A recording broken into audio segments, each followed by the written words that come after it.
he was emphasizing is that language is part of the culture. Skip the second question, because the second question was, as a student, which language or languages should be used in teaching and learning materials for improved learning outcome?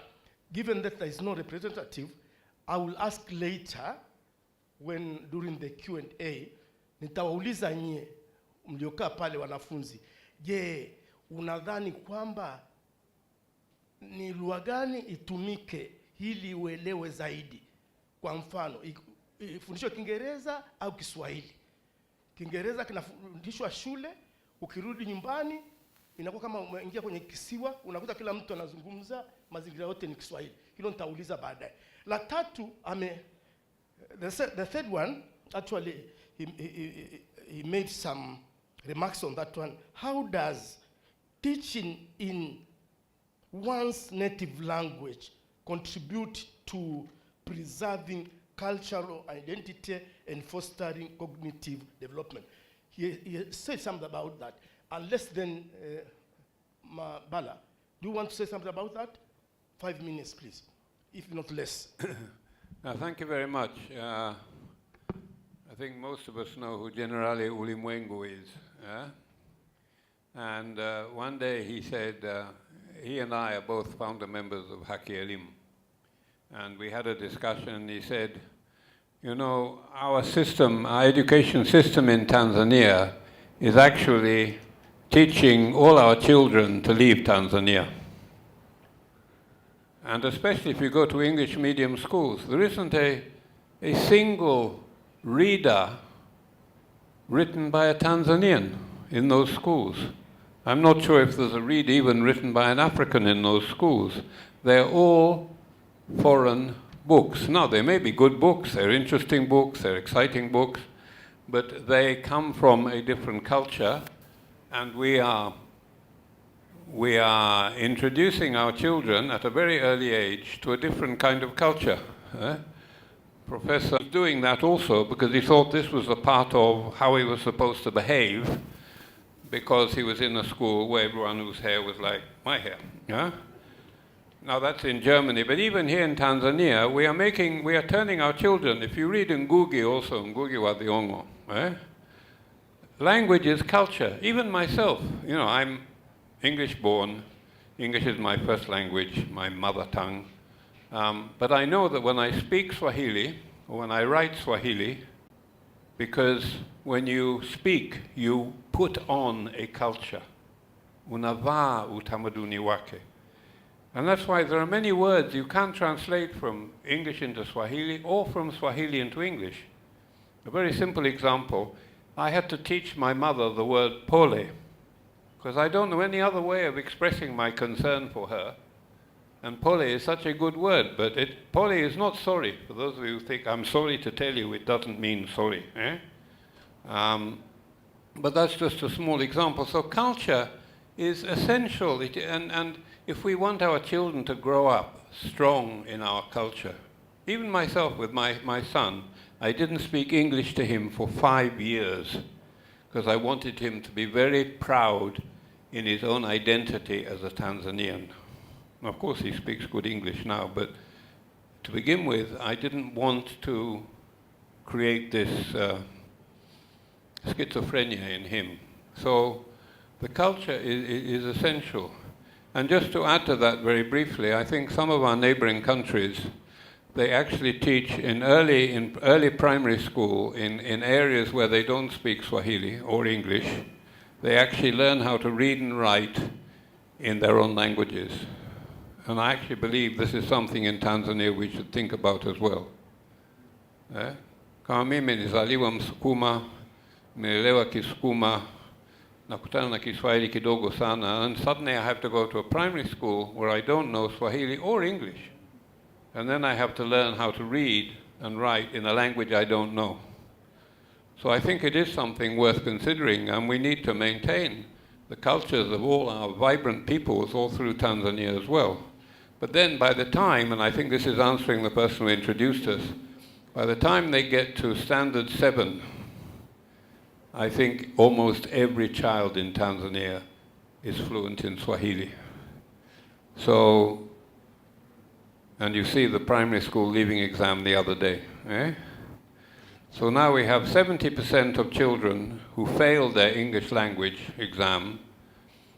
85% passed their Swahili exam, although the Swahili exam is much more difficult than the English exam. Minyamboliko jamani mwe. So now we're saying, well, congratulations, 70% of you guys. You failed English, you don't know English, so we're going to reward you by teaching you in a language you don't understand. Yeah, we'll give you 6 weeks where we will punish you if you speak Swahili, but after that we will give you a reward by teaching you in a language that you don't understand. And then we complain that our children are not educated. Okay, thank you. Do you want to add something to that one, or you are comfortable? Okay, the question of culture again. Language is culture. I am the director for Africa, dealing with economic and social relationship between Africa and China. I go to China more frequently than I go to Moshi. Surprisingly, the first day I was in China, I was calling a waiter. I used this signal. I'm coming from Tanzania. If I do this, I'm calling you. They don't know.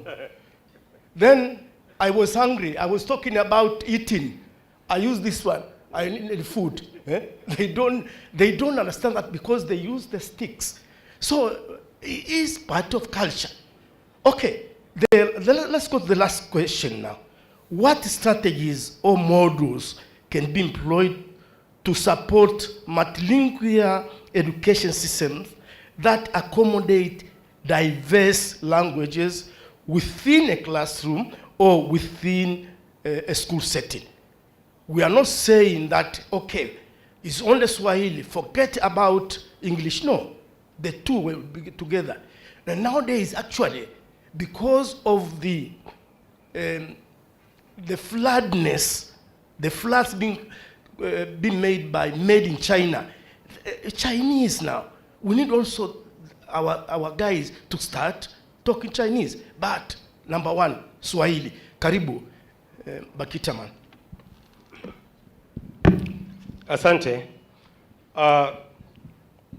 Labda kwa wale wasiojua wanaodhani kwamba Baraza la Kiswahili la Taifa ni Kiswahili tu, wanakuwa na wazo ambalo sio.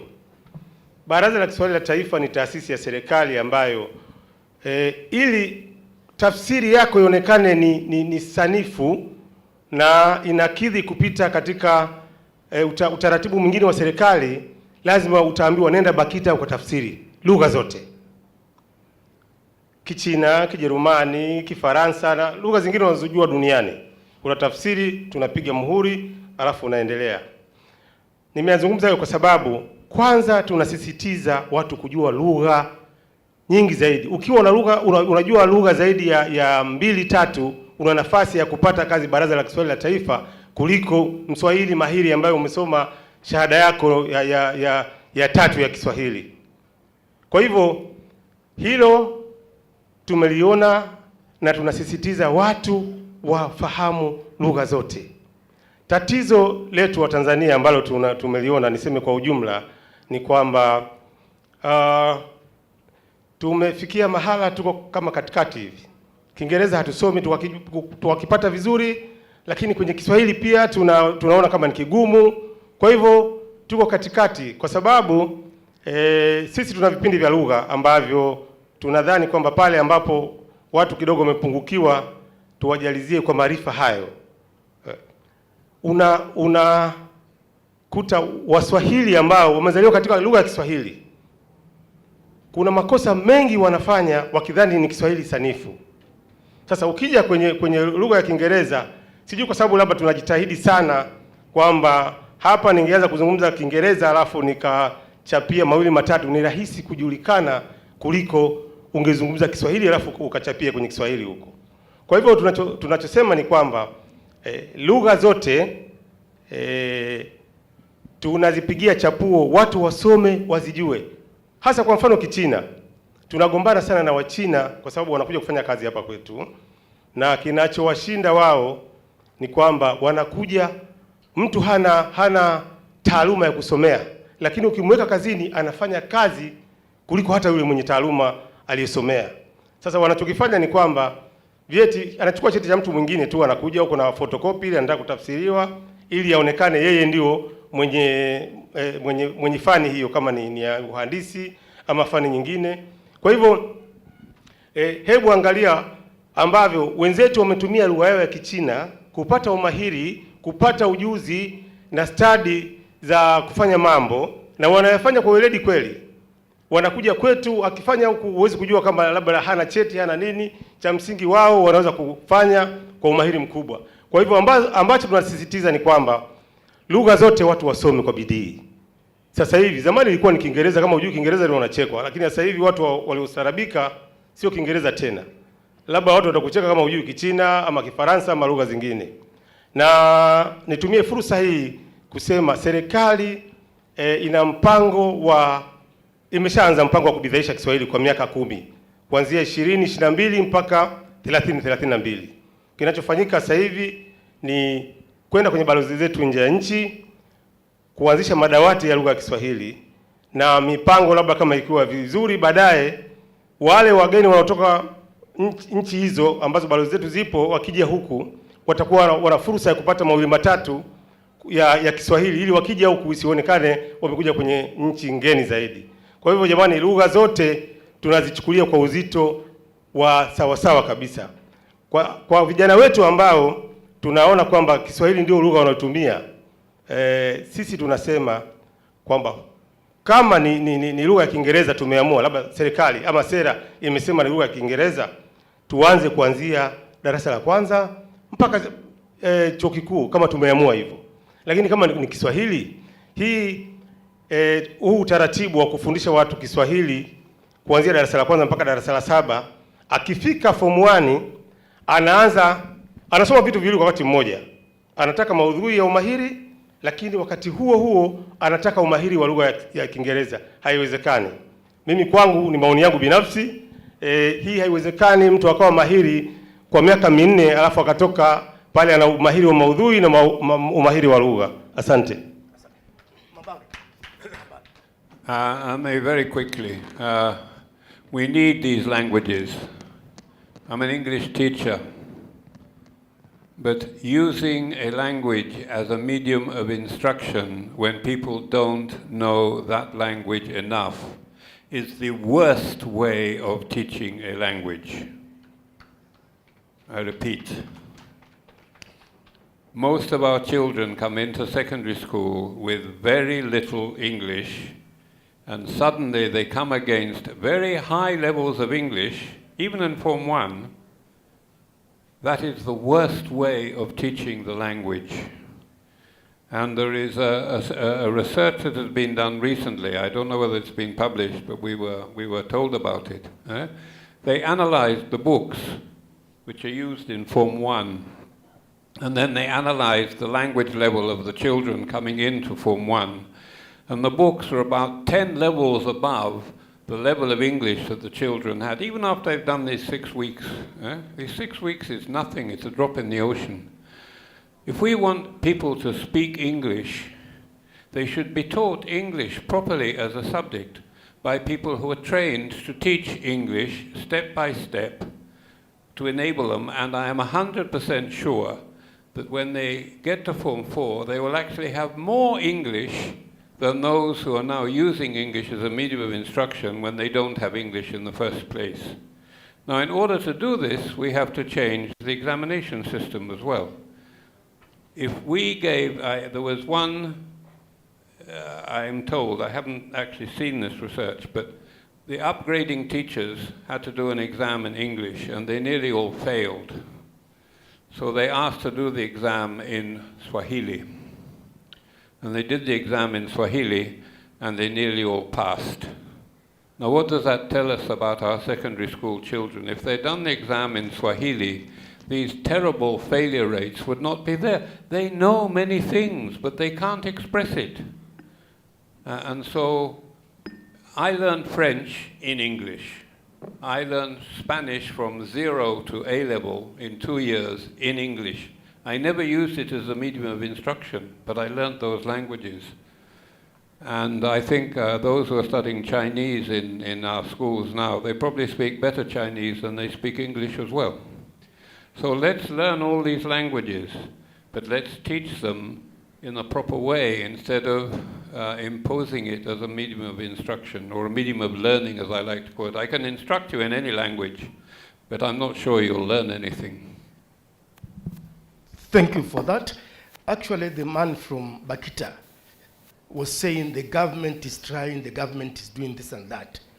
But the government has been doing that since 1962, when Mwalimu Nyerere addressed the parliament in Kiswahili. The Prime Minister Kawawa in the 97th tried also to say, let's go to Kiswahili. But as that was not enough, surprisingly, South Africa is teaching Kiswahili. I was in China last month. Actually, I gave a lecture. I was surprised. 5 guys, Chinese, they were posing questions in Chinese. And the Secretary General of CCM was in China, and there was 2-3 Chinese with him translating. UNESCO declared 7 July the day of Kiswahili. Again, the National Assembly, AU Assembly, they have allowed that Kiswahili should be one of the languages. What are we doing for all those years, my friend? And we are the origins of Kiswahili. We need to do more. We have to be serious. Okay. Guys, nitauliza swali. Nyie watoto wa shule nyie, mngependa shuleni ili muelewe, mfundishe Kiswahili au Kiingereza? Mtajibu hiyo? Simama. Hebu naomba mpe microphone.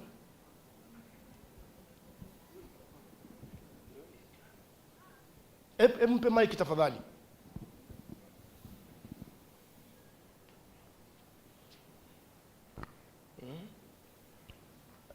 Tayari ameshafika.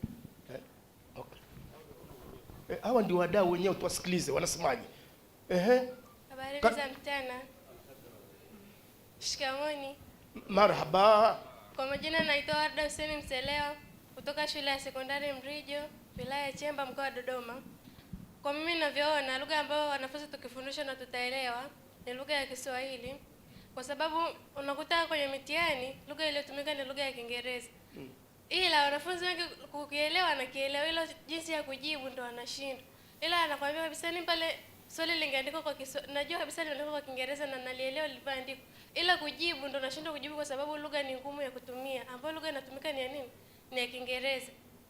Lugha ya Kiswahili ndo iko kwenye alama ya au utambulisho wa taifa kwenye zile components of our nation. Ukiangalia watu wengi wanapenda kutumia Kiingereza, ila wanafunzi lugha ambao hawaielewi ndio hiyo Kiingereza na inatumika mashuleni. Ila wakifundishwa kwa lugha ya Kiswahili, mimi naona wanafunzi wengi watafanya vizuri na wataielewa kwa sababu inawaelewesha zaidi na wanafanya wenyewe wanaelewa vizuri kuliko lugha ya Kiingereza. Asante. Asante. You have said it all. Now, Q&A session. Please. Yeah, I start from here. Karibu. Then I'll move to you. Then I'll move to 3. Okay, let's have 3. The first one there, the second, and the third. Karibu.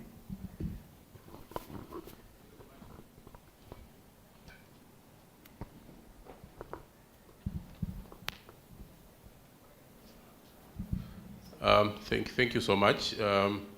Just one observation.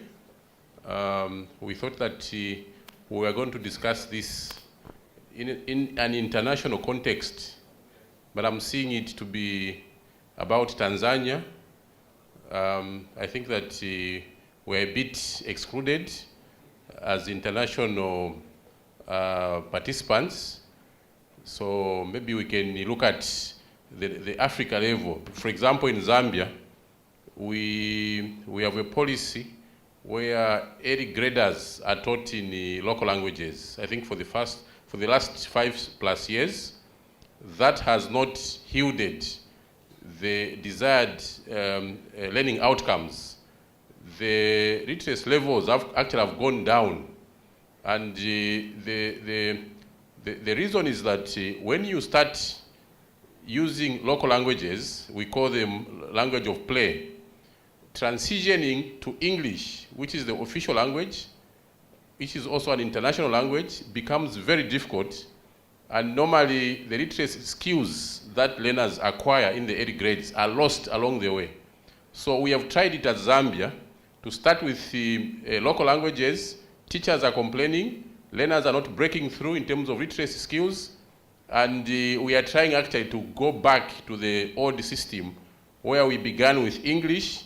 Of course, local languages are spoken at home, but at school, to enable better learning outcomes, Zambia is getting back to the old system where we taught English from grade 1 up to grade 12. So I thought that maybe you needed to learn about that. And I also heard that even if you use Swahili, I don't think that the literacy levels have improved.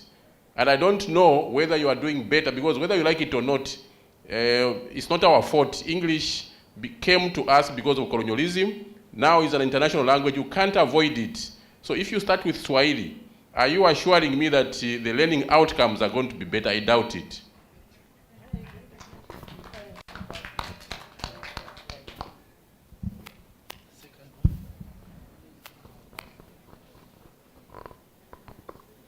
Hello, my name is Gaspar Albert Mbwambo. I'm coming from ATD Fourth World Organization here in Tanzania, of course. I just want to ask a question to the panelists. I would like also to speak Swahili because I really like Swahili, and I'm a teacher of Swahili, by the way. But let me do it for all of us, just to be in the same page. I have one question. I have participated in different discussion about this question of language, and it takes a long time. We discuss, we speak a lot. But just today, I just want to understand one thing.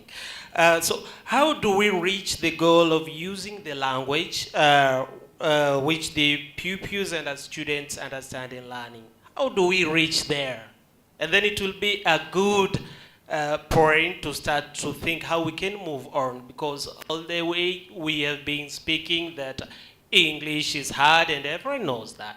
But we need to know how do we reach the goal now? We use the language that the children, our children, either pupils or a student, are going to understand. Thank you.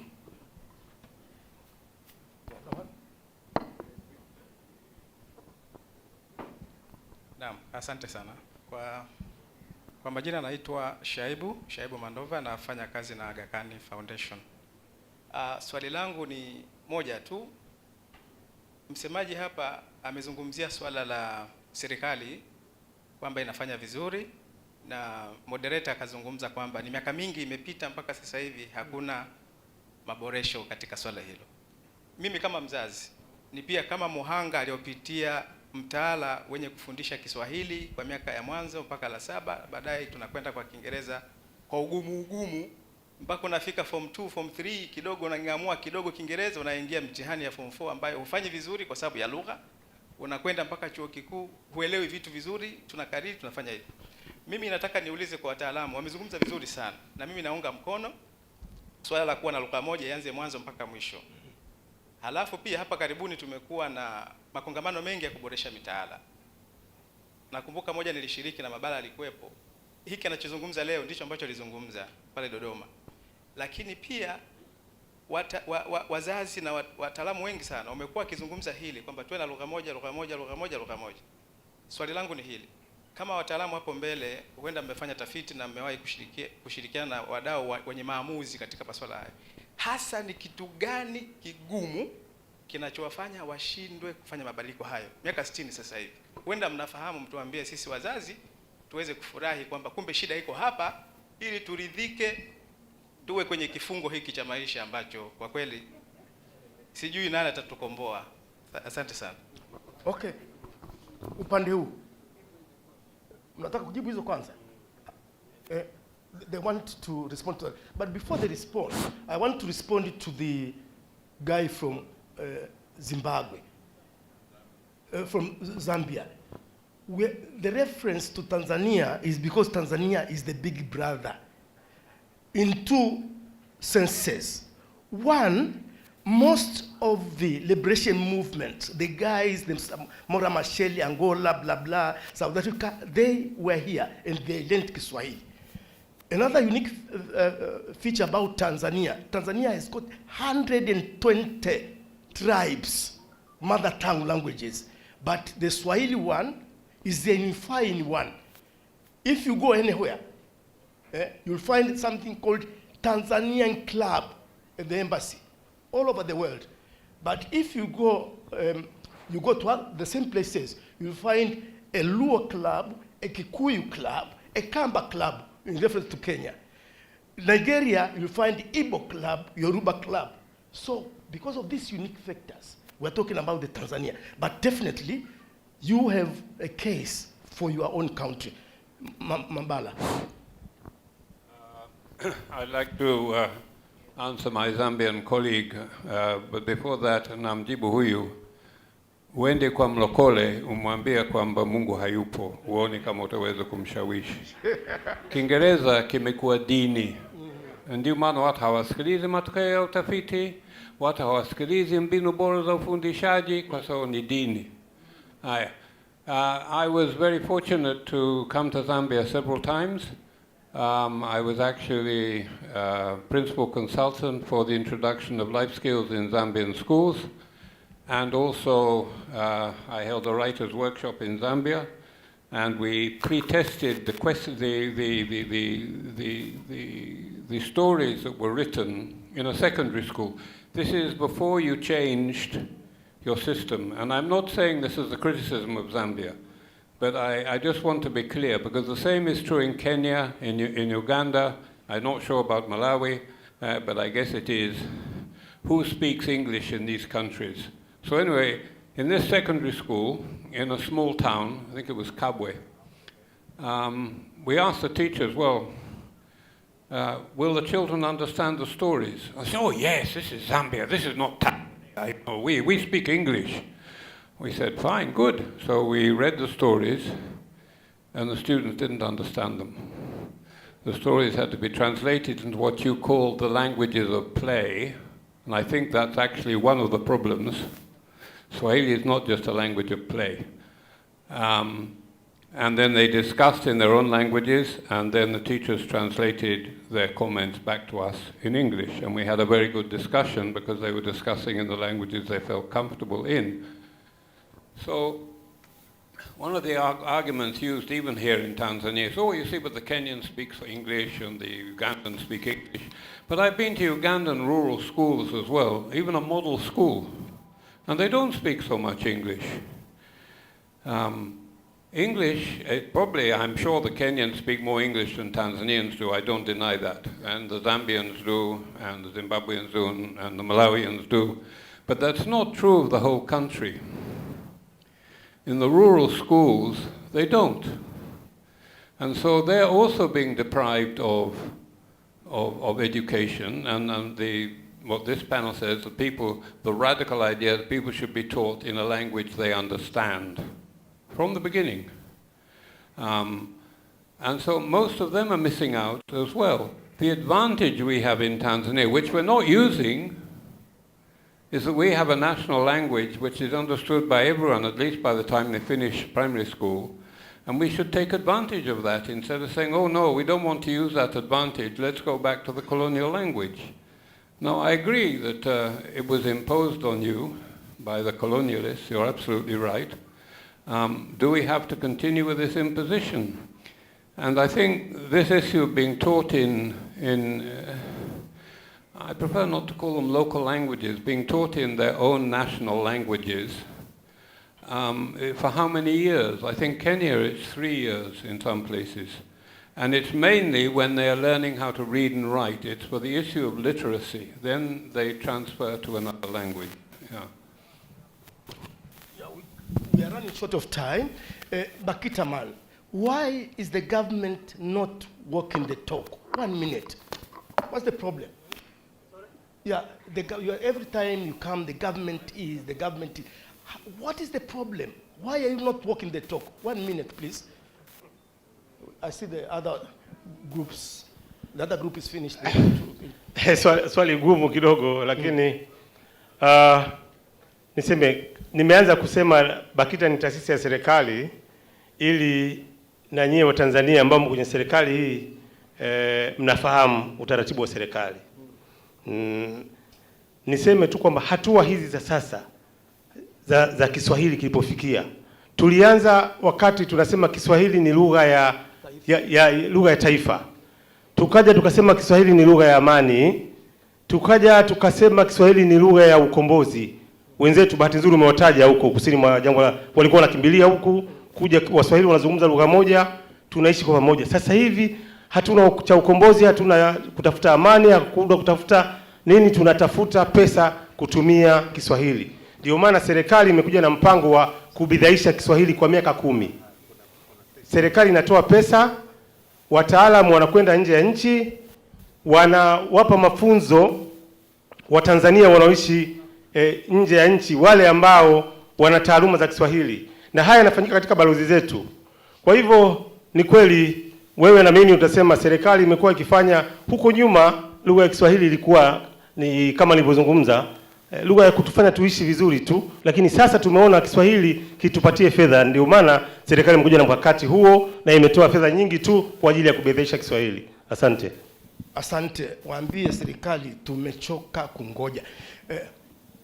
Unfortunately, the time is up. We cannot entertain more questions. The other guys from the other group are already in here for the next session. Thank you for supporting me. But I just want to show you two books. When I was in China 3 weeks ago, I found something called Jifunze Utamaduni wa Kichina. Learn the Chinese culture in Kiswahili. I was surprised. Then there was another book, Kumbukumbu ya miaka 60 ya kozi ya Kiswahili katika chuo kikuu cha lugha cha kigeni Beijing, Kiswahili. Sasa hivi bwana, sijui nikupe zawadi au vipi? Tunaomba nipe bwana, nipatie zawadi tu. Hivi haiwezekani. So what I want to say, we are not doing our job. The leadership should take serious steps to ensure that whatever we are proposing, that the Kiswahili should be the language to be used from primary to secondary school, should be taken seriously. We are tired of wasting. We are losing patience. Thank you very much. Tumepokea hizo criticism, asante. Thank you very much guys for your support. This is the end of the session. Asanteni sana kwa kuniwezesha nikamaliza session hii sawa sawa. Asante. Can you take 2 steps? Can you take a group picture together? Do you want to leave the bottle behind and the books? I'm taking a picture in Swahili. Yeah? Because now the picture in Swahili, Mabala, the picture in Swahili is whereby you stand for picture, you pose for a picture and smile, but there's no cameraman. How would you like that? Nipige picha kwa Kiswahili, eh? Tayari. Asante sana, a big round of applause. Thank you very much to this session. Time is never enough. Time is never enough. I think we had the same experience for those of us who are looking on to discussing on to engaging the youth as well. Time was never enough, but we've got to do what we have to do, okay? So before I bring to the podium Shaibu, we need to stretch a little bit. Yeah, a little bit of stretching. Can we all stand up, please? Now that we are back in the room, let's make sure that digestion system has taken place very well. Can we all please stand up? This is DJ Lookman. Okay, so let's just move wherever you are, just legs, stretch. 1, 1. Come on, we can do it.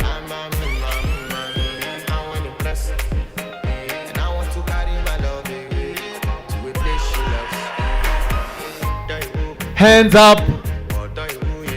Swing them, swing them, swing them. Yeah. Swing them. Nice. How do I look with my handbag? I look nice?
Yeah. DJ, unless if you're coming to moderate, I will give you the podium. I would like now to bring to the stage Mr. For the very last session, Shaibu Athumani, who is coming from School 2030 here in Tanzania, to moderate a session that is going to showcase innovation to improve holistic learning outcomes in pre-primary, primary, and secondary education. Innovations to improve holistic learning outcomes in pre-primary, primary, and secondary school. Shaibu Athmani, you've got 40 minutes, my brother, 40. Thank you very much. Thank you very much. I'm Shaibu Athmani Mandova, working for Aga Khan Foundation, and I'm leading one of the education project, School 2030. So for these 45 minutes, we'll be sharing our innovation designed by the teachers, and I will also provide some overview on the School 2030 project. And then I will invite 3 teachers from primary schools in Linde, Dar es Salaam, who will now share the best practice in classroom, particularly on how they teach and engage learners to enjoy the learning. So I'm just inviting now my colleagues, 3 teachers, to come forward. Tuwapigie makofi walimu wetu jamani.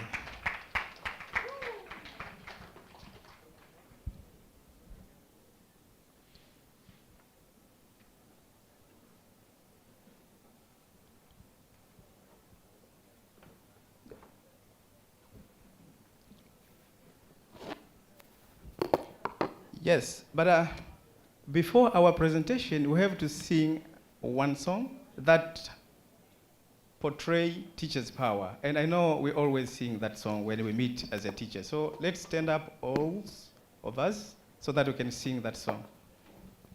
Please stand up, please stand up, please stand up. Kwa wale wanaojua wimbo wataimba vizuri na sisi, na kwa wale wasiojua basi watausikiliza. Naomba mwalimu basi mmoja tuanzishe ule wimbo wetu wa walimu. Nadhani mnaujua. Walimu ndio sisi tunaotegemewa kuleta mabadiliko katika nchi yetu. Walimu ndio sisi tunaotegemewa kuleta mabadiliko katika nchi yetu. Vigeregere na makofi sana. Sisi ni nani chama? Sisi ni walimu. Sisi ni nani chama? Sisi ni walimu. Taifa linatutegemea. Wazazi wanatutegemea. Wilaya inatutegemea. Kata inatutegemea. Sisi ni walimu. Karibu mkae. Okay, slide please, School 2030 overview. So I would like, first slide before this one, yes. So for those who doesn't know about School 2030, School 2030 is a 10 years participatory learning project implemented by Aga Khan Foundation, Tanzania.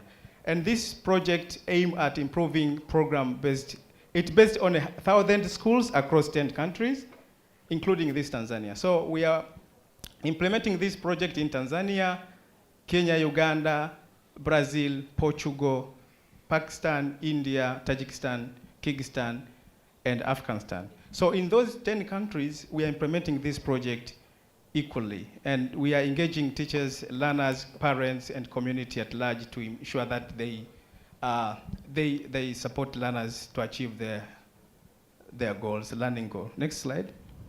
So the general goal of this project is to raise holistic learning outcome and to equip young people with the knowledge, skill, attitude, and value they need to engage in their community. Next slide. Yes. And our intention is to achieve this goal through a focus of teacher agents. As you can hear today from those 3 teachers representing other teachers across those geography or implementing School 2030, you can hear them sharing best practice on how they design, they assess, design, and implement in their classroom. And this is because Aga Khan Foundation, we recognize and amplifying teachers as a leader, innovators, and active agent in education reform. Maybe we sometimes ignore teachers, teachers' power, but for School 2030, we are not ignoring teachers. We always support teachers to bring their potential, particularly on how they can design and innovate.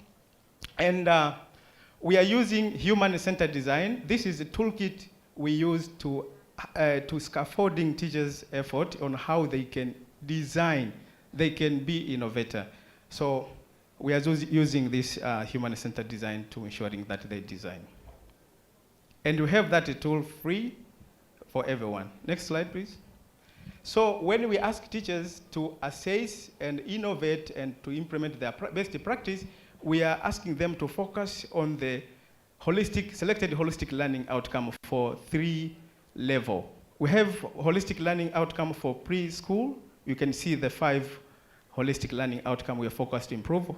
Literacy, numeracy, health and nutrition, creativity, and relationship building.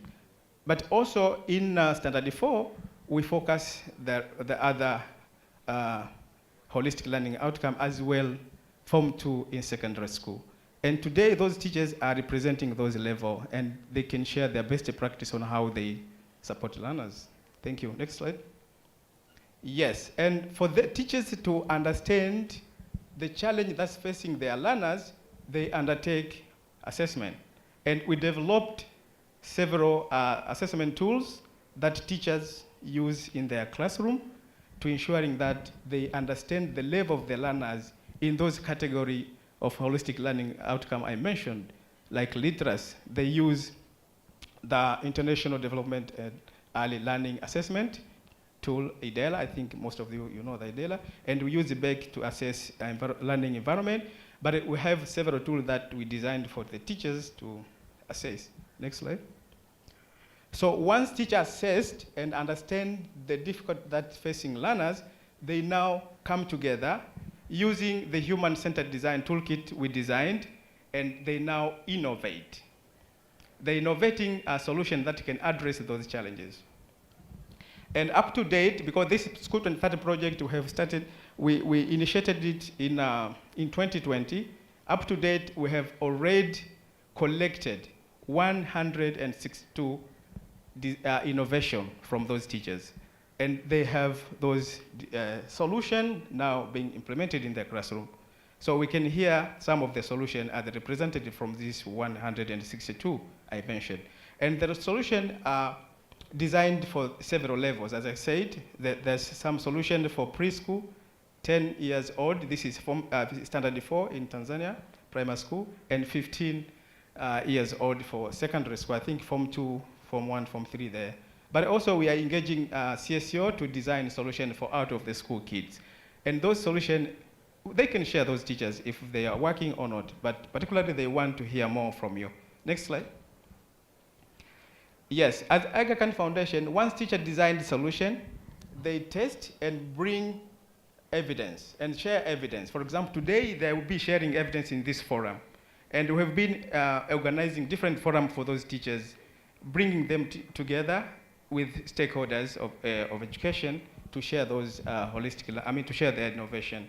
And once confirmed that this solution is working, is where now Aga Khan Foundation chip in with some support. We have fund to support the innovation. So we provide some material as teachers request.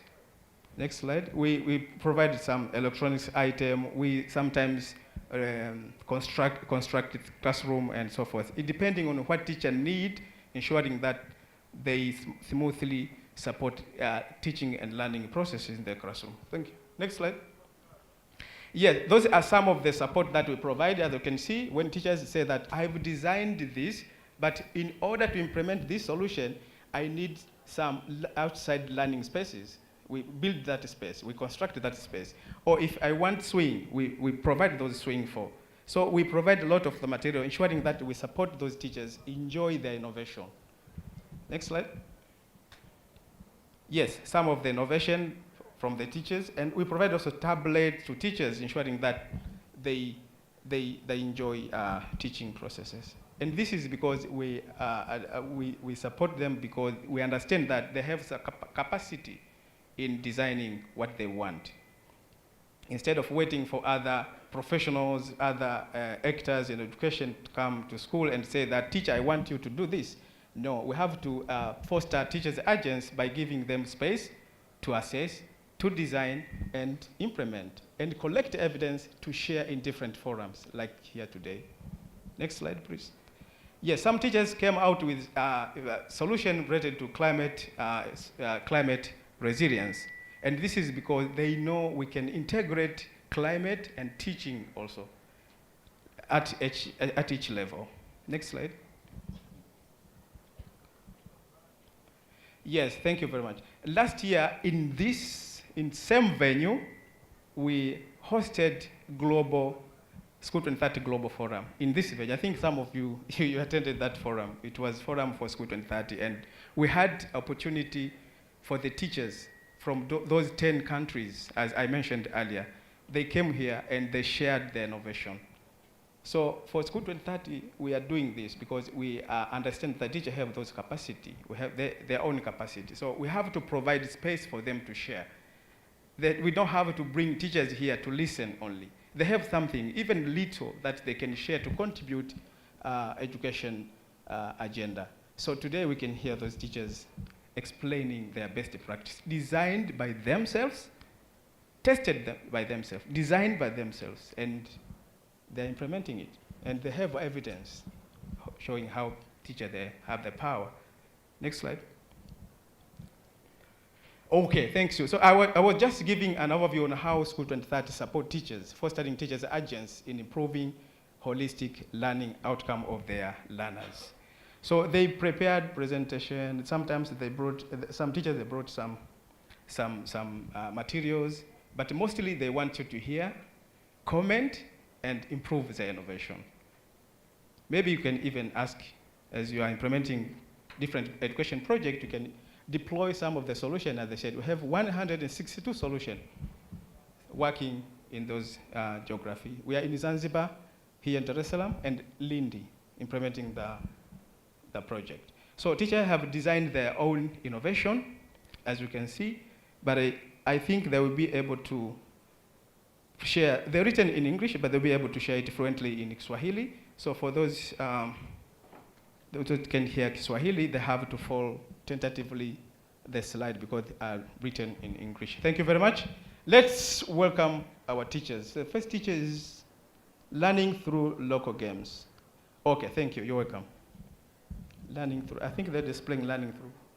Oh, display Nyangao, please. Display Nyangao. So utajitambulisha mwalimu na utaeleza namna ulivyo design na shughuli nzima unazozifanya kupitia solution yako. Karibu sana. Nyangao, please. Au unaweza kaanza kujitambulisha. Your mic. That one. That one. Tuwasikilize walimu kwa makini sana. Karibu.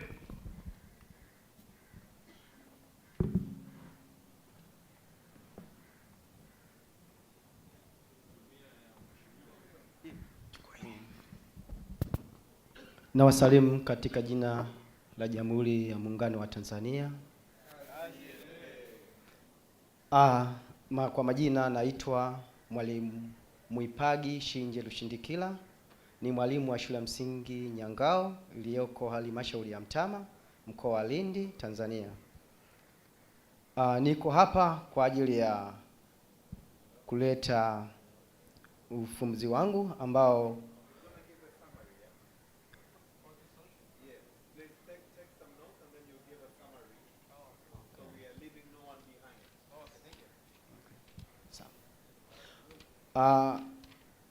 baada ya kupewa mafunzo na Aga Khan Foundation, walituwezesha kuwaza nje ya boksi katika ufundishaji wetu. Unaona, mimi ni mwalimu wa awali katika shule ya msingi Nyangao. Kuna wanafunzi katika shule ya msingi Nyangao, ina wanafunzi walemavu wapo pale na wanafunzi kama tunavyowaona kwenye slide yetu. Wanafunzi walemavu hao walikuwa tunawaweka kwenye darasa lao la peke yao katika ujifunzaji wao. Lakini baada ya mafunzo tumekuja kugundua kuwa kuwaweka peke yao wanafunzi hawa ambao ni wa awali wenye ulemavu wanakosa msaada kwa wenzao. Sababu wapo wanafunzi wenye changamoto ya uziwi, wapo wanafunzi wenye changamoto ya uoni. Tukagundua kwamba wanakosa zile sapoti kwa wenzao.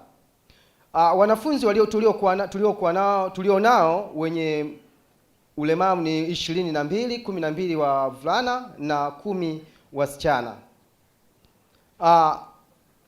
Tukaja na suluhisho baada ya kuwaza nje ya boksi. Tukaja na suluhisho ambalo linasema tukutane. Sasa tukutane ni nini? Tukutane, slide nyingine.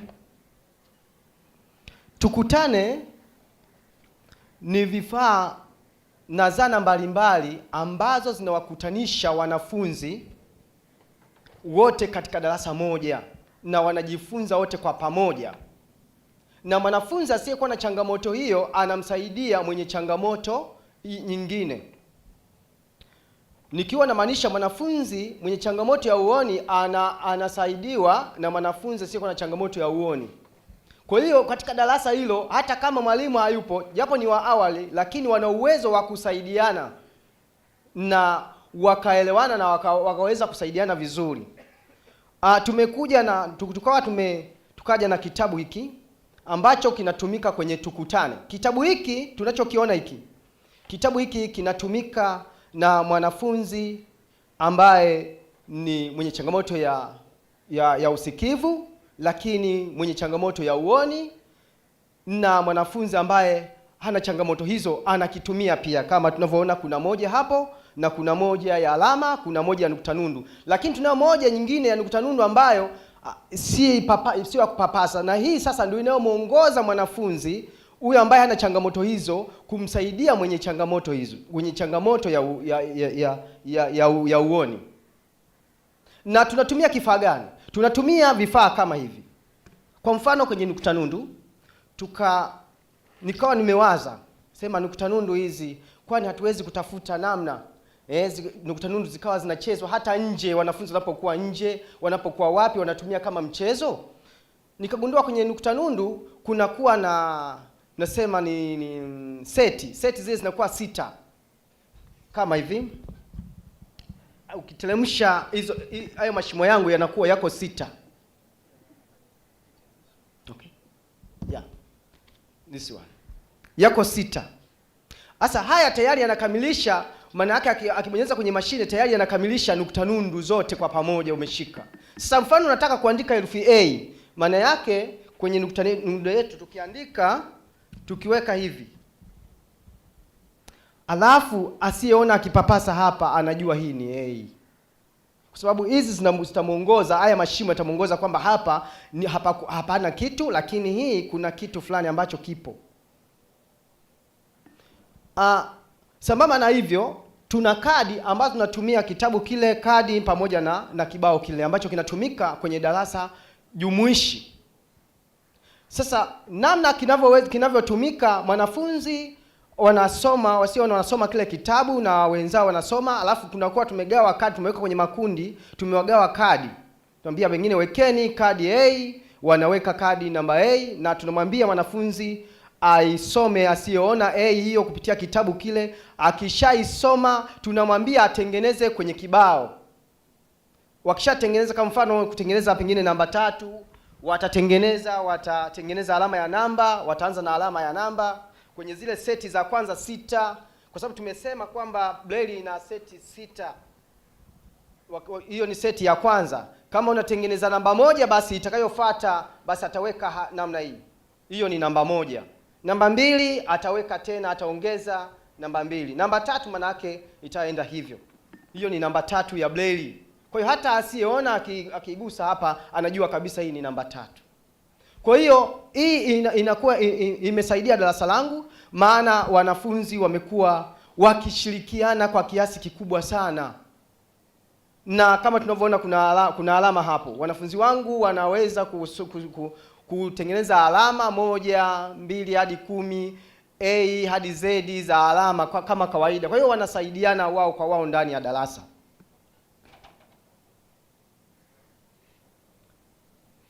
Slide.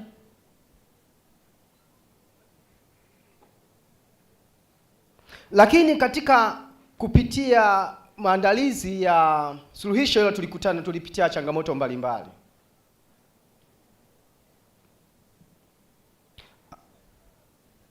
Slide. Changamoto hizo ni pamoja na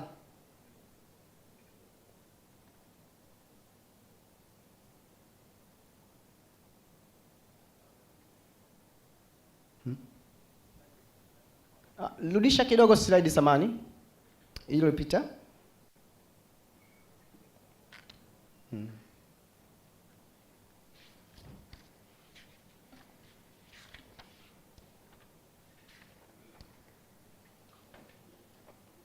Tulikutana na changamoto mbalimbali ikiwemo na elimu ndogo za mimi mwalimu ambaye nimebuni hiyo njia. Kwa hiyo ule utaalamu kwa 100% nilikuwa sina. Lakini pia kitabu chetu ambacho tumekitengeneza hiki tunakiona kabisa ni cha kawaida kabisa. Kwa hiyo kitabu hiki kama kikaboreshwa vizuri kinaweza kikatumika hata mashule mengine. Sasa niombe tukaone sasa namna wanafunzi wanavyoshirikiana katika usomaji wao. Karibuni tuangalie slide hiyo. Naomba sauti.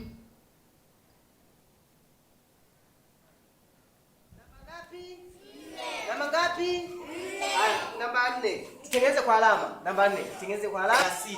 Kwa kumbe alama ya namba inaundwa na doti ya 3, ya 4, ya 5 na ya 6. Si ndio Safi, tutengeneze namba 4 sasa. Tengeneza namba 4 sasa. Tumia hivi vizibo vyekundu. Tengeneze namba 4. Tengeneze namba 4. Tengeneze namba 4. Safi kabisa. Ametengeneza namba ngapi? 4. Hebu tumpongeze kwa makofi matatu. Safi. Nani anaweza akatuhesabia hapa? Hebu atuhesabie mmoja. Yusuf, labda ya kwanza kuhesabu. Yusuf, hebu tuhakikishie, je, namba 4 kweli hii aliyotengenezea mwenzetu hapa Mwanaidi? Hebu hakikisha kama ni namba 4.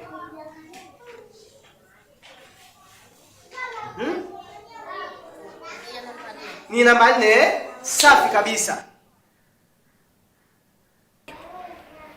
Ndio kitabu chetu hicho. Tusomee na herufi iliyofungua hiyo. Herufi gani Fadi? A.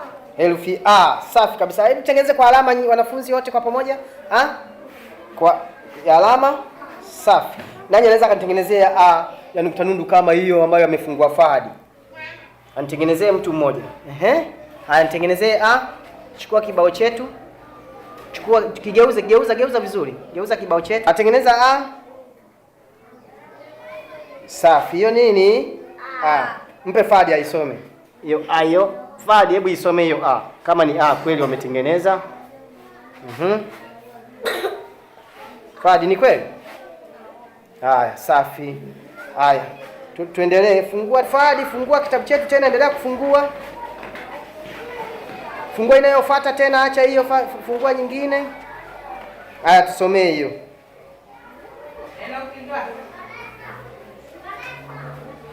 Hiyo ni nini Fadi? Sauti? E. Safi kabisa. Haya, wote tutengeneze E ya alama. E ya alama. Safi.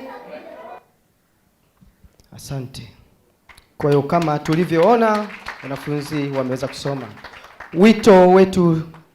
Wito wetu tunatoa wito kwa wadau wa elimu na wataalamu wa teknolojia ambao wanaweza kutusaidia kuboresha zaidi hasa kitabu jumuishi tulichokiona na kadi zetu pamoja na kibao ambacho tumekiona, kibao cha Braille kuna mashimo mengi, lakini kiboresho zaidi. Lakini tunatoa wito tena kwa serikali kuona mabunifu ya walimu ambao wanabuni walimu na kuyaendeleza ili yaweze kutumika sehemu nyingine. Tunashukuru Aga Khan Foundation kupitia mradi wa Skulu 2030 ambao umetuwezesha walimu kuwa wabunifu zaidi na kuweza kuwaza nje ya boksi na hatimaye kutafuta masuluhisho ya wanafunzi wetu. Asanteni. Thank you. Mapigi makofi sana kwake. Karibu uketi. Yes, we have seen teachers design. They designed inclusive book that can be used by any sort of children. So the innovation is called Let's Meet. Let's Meet it bring all children together. And as teachers said, in their school they have some children with disability, and they were isolated. But after this workshop, and they came out and they think out of the box, as they say. So they innovated these ideas of bringing them together by fabricating teaching and learning material with local Braille and local material. So they managed to bring those students together, and we have seen video of all those children reading and integrating working as a team in their classroom. So I think that is all about Let's Meet. Let's Meet na kweli wamekutana. Safi sana, tunampongeza mwalimu. So now let's invite next teacher now who will share also the innovation. Karibu Bwana Shambi. Toa ngoma, slide.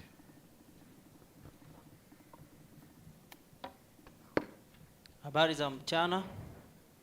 Na wasalimu kwa jina la Jamhuri ya Muungano wa Tanzania. Kwa majina naitwa Mwalimu Ali Shambi, ni mwalimu kutoka shule ya sekondari Twangoma. Niko Temeke, Dar es Salaam. Niko hapa kuwasilisha wazo letu kuhusu mabadiliko ya hali ya hewa, mabadiliko ya tabia nchi, climate change. Baada ya mafunzo kutoka Aga Khan Foundation juu ya HCD, tulifanya tathmini na kugundua asilimia kubwa ya watoto hawana uelewa juu ya mabadiliko ya tabia nchi. Tukaja na wazo la kuanzisha microforest na klabu ya mazingira. Kwa kutumia microforest na klabu ya mazingira, walimu waliweza kuchopeka mada mtambuka ambazo zilikuwa zinaendana na microforest na klabu za mazingira kufundisha juu ya mabadiliko ya tabia nchi. Tulipanda msitu kwa hatua ya awali. Slide. Yes, another slide. Yes, another one. Yes. Our challenge ilikuwa ni tunawezaje kuanzisha na kuchopeka shughuli za kimazingira zenye kustahamili mabadiliko ya hali ya hewa katika shughuli za ufundishaji na ujifunzaji. Kwa baada ya hiyo tathmini, kama mnavyoona na data hiyo, tulikuwa na mawazo mawili. Next slide. Yes, hapo ni mazingira kabla ya uanzishwaji wa wazo. Slide inayofuata. Yes, tulikuja na mawazo mawili ya microforest na environmental club. Klabu hizi zote mbili zinajibu lile swali letu la challenge kwamba tunawezaje kuwafundisha wanafunzi wetu juu ya mabadiliko hayo ili waweze kuelewa kwa urahisi. Kwa hiyo tulipanda huo msitu mdogo ambao umekuwa na tutauona baadaye. Sasa walimu walitumia ule msitu kufundisha mada mbalimbali. Walimu wa biology walitumia kufundishia biology, walimu wa Kiingereza, walimu wa lugha ya Kiswahili. Unaweza ukajiuliza mwalimu wa Kiswahili anawezaje kutumia msitu kufundisha mabadiliko ya tabia nchi? Walitumia kwenye mada mtambuka kama za utungaji, waliweza kutunga mashairi watoto, kutunga insha ambazo zilikuwa zinaeleza juu ya mabadiliko ya tabia nchi.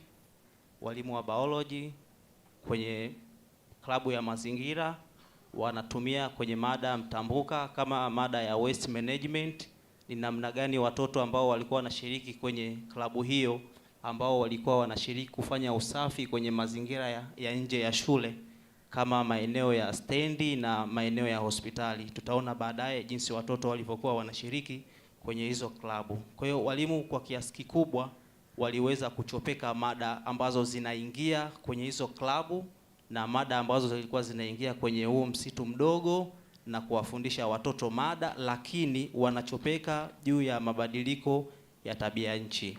Tunasema wanachopeka kwa sababu nyumbani miti ipo, uchafu upo, lakini wanawezaje kujifunza kwa huo uchafu au kwa kutumia hiyo miti ambayo iko huko nyumbani juu ya mabadiliko ya tabia nchi? Slide inayofuata.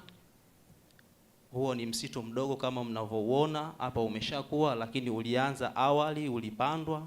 Hapo eneo lilikuwa wazi kama picha ya nyuma ambayo tuliiona, lakini hapo msitu, yes, picha ile pale inaonyesha, lakini sasa hivi tuna ule msitu, tuna mgomba pale na una ndizi. Kwa hata mwalimu wa masomo ya biashara wanaingia na kufundisha masuala ya biashara, lakini wanachopeka masuala ya mabadiliko ya tabia nchi. Slide inayofuata inaonyesha watoto kwenye klabu ya mazingira. Hapo wanafanya usafi katika kituo cha daladala cha Mzinga kiliopo Twangoma, Kongowe, na hapo inaonyesha ofisi ya mwenyekiti wa serikali ya mtaa ambao waliwapokea watoto na waliamua kupiga nao picha na kuongea nao maneno mawili matatu. Slide inayofuata. Hatua zetu za ujifunzaji zilianza kwa kupata mafunzo kutoka Aga Khan Foundation. Tuliwashirikisha wadau wetu tofauti ambao ni wazazi na walimu na wadau waliotuzunguka. Tulipata msaada kutoka Aga Khan Foundation wa vifaa mbalimbali. kisha tukaanza kufanyia kazi kwa kuanza kutekeleza kwa kufundisha watoto na kuchopeka mada ambazo zinaingia. Slide inayofuata. Matokeo. Baada ya mchakato mzima wa kuanzisha microforest na kuwa na klabu ya mazingira, tunaona uelewa juu ya mabadiliko ya tabia nchi kwa watoto wetu iliongezeka. Pia kwa jamii ambayo ilikuwa inatuzunguka uelewa uliongezeka. Lakini pia tunaona watoto walifurahi kujifunza kwa kutenda, walikuwa wanashiriki kwenda kufanya usafi kwenye sehemu mbalimbali, sehemu za bahari, kuondoa chupa, kufanya usafi kwenye mahospitali, na walimu kutumia ile misitu kufundisha. Watoto walikuwa wanafurahi zaidi kwa sababu walikuwa wanajifunza kwa kutenda. Lakini pia kwa sababu walikuwa wanafurahia, na hata matokeo chanya zaidi yalikuja kwa mahudhurio kuongezeka. Hata wale watoto ambao walikuwa wanakosa baadhi ya vipindi, baada ya kusikia kwamba wanapata nafasi ya kwenda kujifunza nje ya shule, mahudhurio nayo yaliongezeka. Lakini kitu kizuri zaidi, walimu nao wanatumia kufundishia. Kwa hiyo microforest na klabu ya mazingira imekuwa ni darasa la walimu kufundishia juu ya mabadiliko ya tabia nchi. Slide inayofuata. Hayo ni matokeo ambayo mnayaona ya kuwa na msitu umeshakuwa, uelewa wa wanafunzi juu ya upandaji wa miti, kutunza mazingira uliongezeka. Next slide please. Hiyo ni video inaonyesha msitu huo, wanafunzi wakimwagia maji, kwa hiyo wanapata uelewa zaidi kwamba wanatakiwa watunze miti na waweze kuifuatilia. Slide inayofuatia. Na mabadiliko pia tunaona hapo, mwanafunzi alikuwa anafanya mahojiano na bodaboda kwamba anaonaje zoezi zima la wanafunzi kuwepo pale sokoni na kufanya usafi, na hapo tunaona wanafanya usafi. Unaweza ukaplay kidogo waone.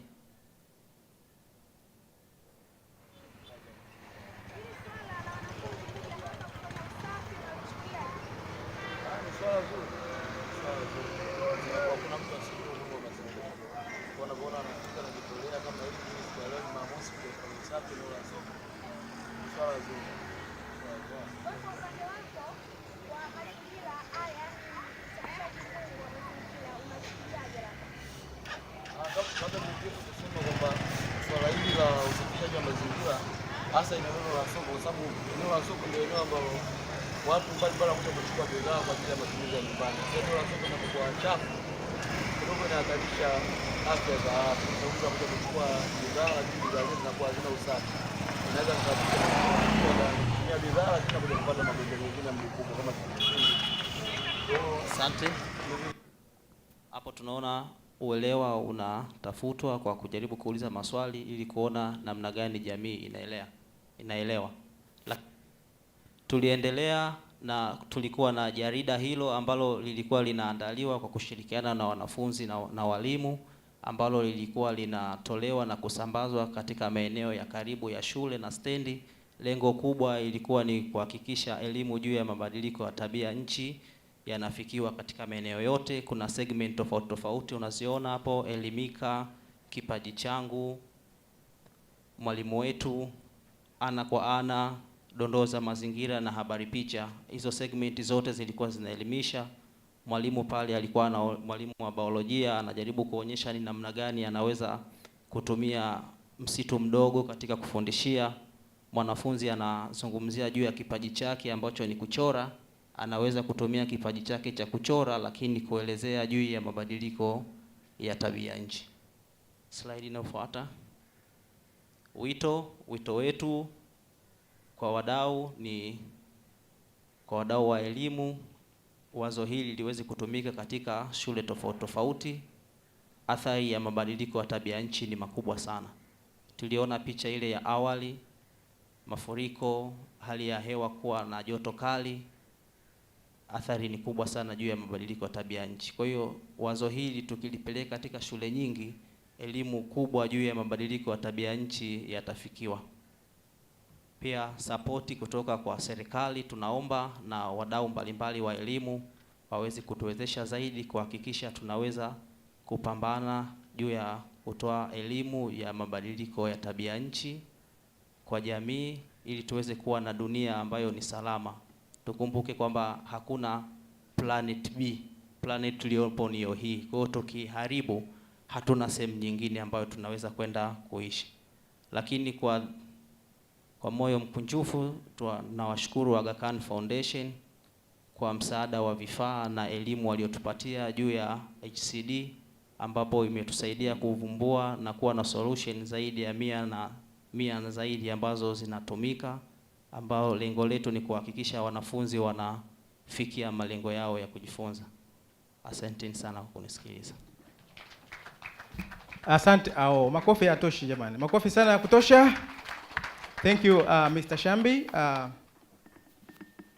for sharing your innovative solution. Mr. Shambi has shared innovation addressing climate issue, and they have 2 ideas. One is a microforest. This is just a small forest that established in the school compound where learners can learn and teachers can connect with the learning topics like geography, biology, as teacher mentioned. Even composing some stories from that microforest, learner can be engaged. But also they have environmental club. One of the idea that idea is just for cleaning public places, beaches, but also they engage some people that are located in those areas. The club is also doing sensitization for the community awareness, ensuring that they know how to clean the area. But this is not just for the students to support siblings and or parents, but also themselves. They can now embrace those behavior of love for the climate, love for the earth. So this is how teacher get forum to share their innovation. I think after the last teacher, we can have some minute for us to provide comment, improve the innovation, or say anything related to those 3 ideas. You're welcome, Malim.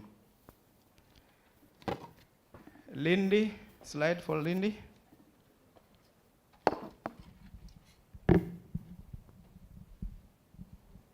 Jamhuri ya Muungano wa Tanzania. Kwa majina naitwa Madam Winifrida Komba, natokea Manispaa ya Lindi, shule ya msingi La Leo. Nipo hapa kuongelea changamoto ya shule ya msingi La Leo, ambapo tulikuwa na wanafunzi 74, kati yao wanafunzi 35 wa kiume na wanafunzi 39 wa kike walikuwa na changamoto ya kujifunza bila kutumia mbinu ya michezo. Mimi pamoja na walimu wenzangu tukaja na idea ya kujifunza kwa kutumia michezo ya asili. Lengo ni kutengeneza mazingira rafiki ya ujifunzaji kwa wanafunzi wote.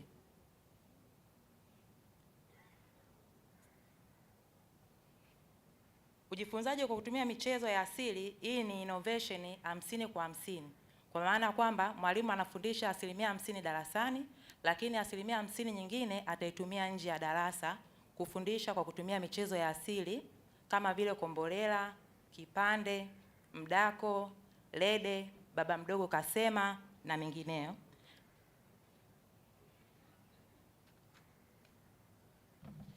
Namna gani tulitekeleza hili wazo? Hatua ya kwanza, mwalimu aliingia darasani kufundisha kama kawaida, lakini baada ya kufundisha katikati akachomekea mbinu ya mchezo mojawapo kati ya zile ambazo nilizitaja mwanzoni.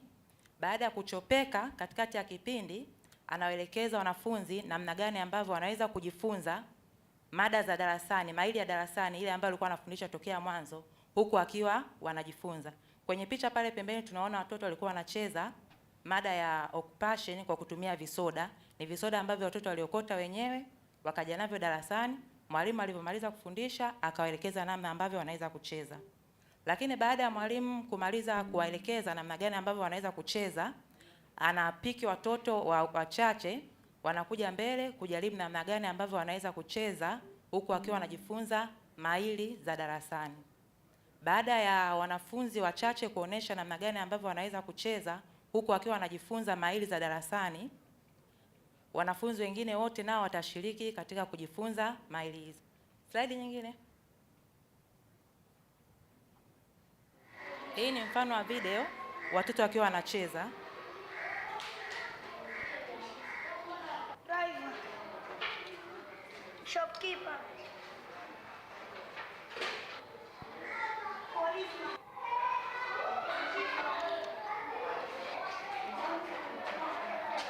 Tayo. Driver.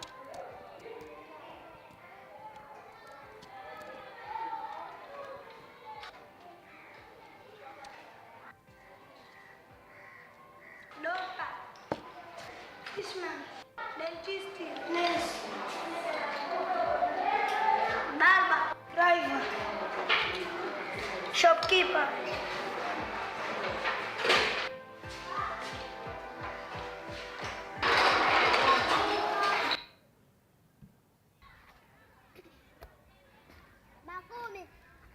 Next slide.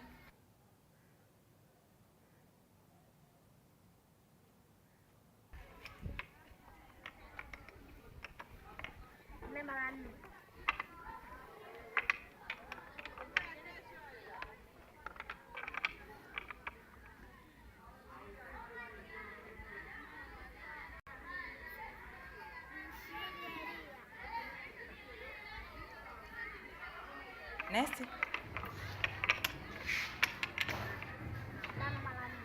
Twende.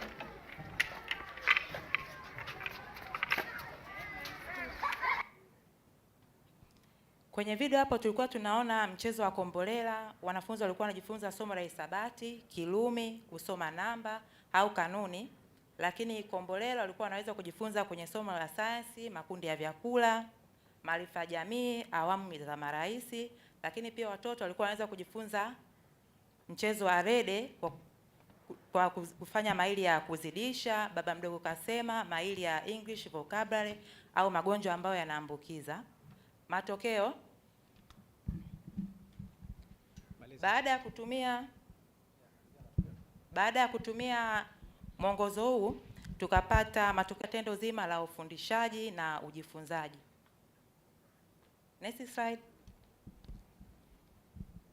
Kwenye picha hapo tunaonyesha mwongozo wa michezo ya kujifunzia ambao ndani imeeleza michezo yote na namna gani michezo mwalimu anaweza kuitumia wakati anafundisha.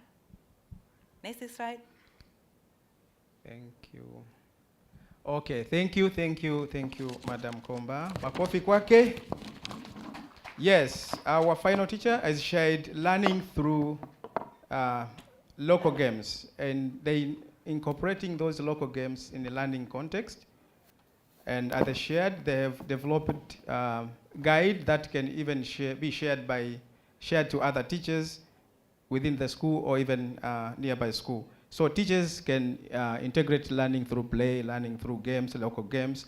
So those three innovation that those teachers brought here for sharing with you guys. So I think it's time now for your comment, question, or anything that can improve the teachers' innovation. Karibuni sana. Karibuni sana. Maswali, nyongeza. Okay, just one input. Na tuko na dada pale. Okay. Karibu, muda umeenda sana. Thank you. I would like to congratulate Aga Khan Foundation and teachers, but I would like to add on climate change. As we gather here as education stakeholders, I think we forget about integrating climate education in teaching. And if we are forgetting and ignoring the fact that it is important for students to learn about climate education, it will cost us in future as it is happening today. So my call is, let's integrate climate education in teaching. But to add more on how we can improve, I see that you have microforest and environmental clubs. But in eco schools, we have climate change education program. We just have a pilot project for 1 year. We completed last year, but currently we have climate change and adaptation, and we have schools. We're working with 5 schools and 8 villages in Korogwe, But we also have circular economy project. I saw in a video students were going to clean the marketplace and throw away the rubbish. But in circular economy, you can use the same rubbish to create teaching and learning aids. You can use the rubbish to have, for example, in our schools, students are using their papers from the class and around the school to produce charcoal briquettes. Instead of cutting trees to have charcoal, they use the waste papers to make a charcoal briquette that will be used at home for cooking and so. So do not only have some students in environmental clubs, just have the whole school to know the importance of conserving the environment for today, tomorrow, and for the future. Thank you, we connect. Thank you for your constructive comment, and yeah, it's useful. And I think some rubbish can be also used to making soil compost, and we are doing that also. Jamani, asanteni sana kwa kutusikiliza. Sisi ni walimu, sisi ni nani jama? Sisi ni walimu, sisi ni nani jama? Taifa linatutegemea, wazazi wanatutegemea, sisi ni walimu. Asanteni sana. A round of applause, ladies and gentlemen. I want to believe this session was as inclusive as it could be. Asante sana. The words on the last song and the first song they sang is, "We are the teachers. The nation is expecting from us. The ward, the district, the regions are expecting a lot from us. So we are the teachers." So we've come to the end of the day. Can we all say yes? Yes. We have come to the end of the day. Yes. Excellent. It's really very good to actually see we still have the energy to continue at the end of the day. I will have one or two announcements. Do you have? Okay. So tomorrow, when we arrive, inshallah, at 8:30 in the morning, we are going to go on to the breakaway sessions. Okay? This room here, from 8:30 in the morning, we shall be discussing the effectiveness of competency-based curriculum adoption and implementation in East Africa. For those of us who still have the program booklets or those on the summit point, it's on page 14. Okay? So the first group, the first breakout room will be here looking onto the effectiveness of competency-based curriculum adoption and implementation in the region, East African region. Okay? I think this is going to go broad considering the fact that we have people from outside the region. Then the second group, which will go to Kivukoni 4, will be looking on to no violence against children is justifiable, preventing and responding to violence against children. No violence against children is justifiable, preventing and responding to violence against children. We shall be discussing this topic on Kivukoni, in Kivukoni 4, tomorrow starting 8:30. At 10 o'clock, I will come to take you out of the rooms just like 5 minutes before 10, so we can have our tea break and then come in here and go on to a panel discussion, which will be the last one, not only for this conference, but for the year, the role of CSOs in education emergencies and climate change crisis in Africa. That will be the panel discussion for the final panel discussion. We're going to have a lot of entertainment, and then we're going to have the government official coming for an official closure of the 3rd International Quality Education Conference 2023. So tomorrow is half day, and it's half day for a reason. We want especially our guests coming from outside Tanzania to actually enjoy the beauty of Dar es Salaam. Those who can go to Zanzibar, you still can make it to Zanzibar tomorrow by ferry in the afternoon or flight. It's 1.5 hours to Zanzibar by ferry, 20 minutes by flight. Enjoy beautiful Zanzibar, at least until the weekend is done. Okay? So let's kindly remember that as we come tomorrow morning, we go straight either to Kivukoni 4 or back into this room for those topics. Did we all have a good time today? Did we learn something new today? Did we make new contacts today? Are we ready for day 3? Are we ready for day 3? Okay, so those yes must mean yes. Eh? You know, there's some yes that mean, are we ready for the yes? We can do better than that. Are we ready? Yes. Excellent, coordinator. Your parting word. Thank you so much. A round of applause as he comes to give us a parting word. Karibu.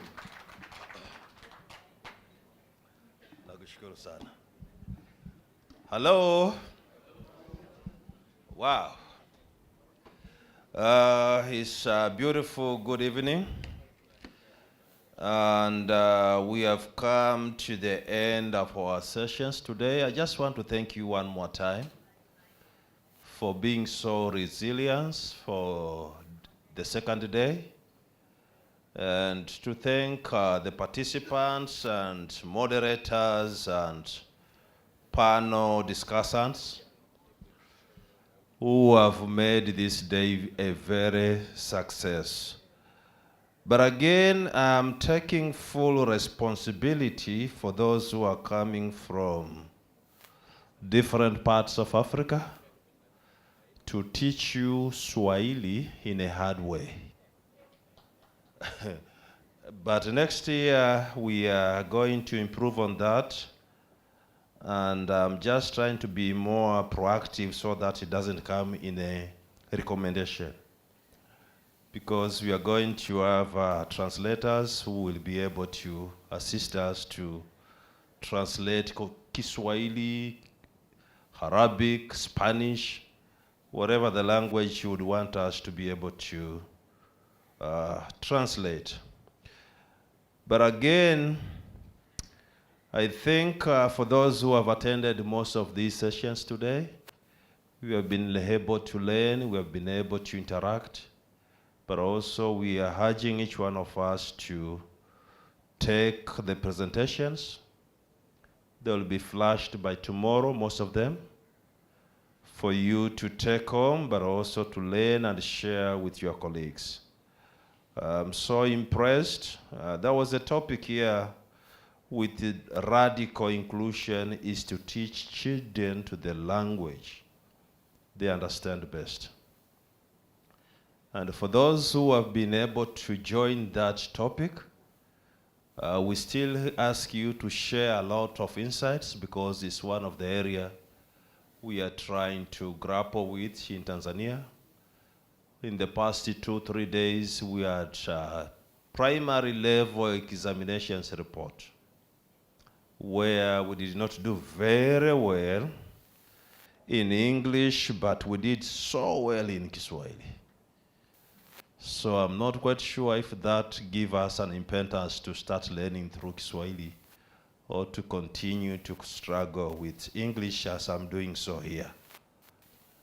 Otherwise, we wish to wish you all the best this evening. The Secretariat, please stay behind for at least 15 minutes. I know it has been very difficult, very hard for you all, but today you're going to stay for some few minutes before we leave for reflection. In case there is any logistical issue that you need to sort out with us, we'll be remaining behind for at least 30 minutes. So check with us so that we are able to sort you out before you leave. Otherwise, enjoy the the climate and weather and the vibes in Dar es Salaam. And let's meet tomorrow morning. We are starting a little bit early at 8:30. Thank you very much and God bless. So just a quick one, 10 Met members. 10 Met members, kindly bring your roll-up banner tomorrow. We want to decorate this room with roll-up banners, okay? All 10 Met members, kindly bring your roll-up banner. We want to see them in this room. Tomorrow is the final day. We're gonna wave the flag, okay? We wanna wave that flag. So please remember to bring a roll-up banner or order for it so it comes tomorrow. Have a great evening. See you all tomorrow, 8:30, into the respective breakout session. Thank you so much.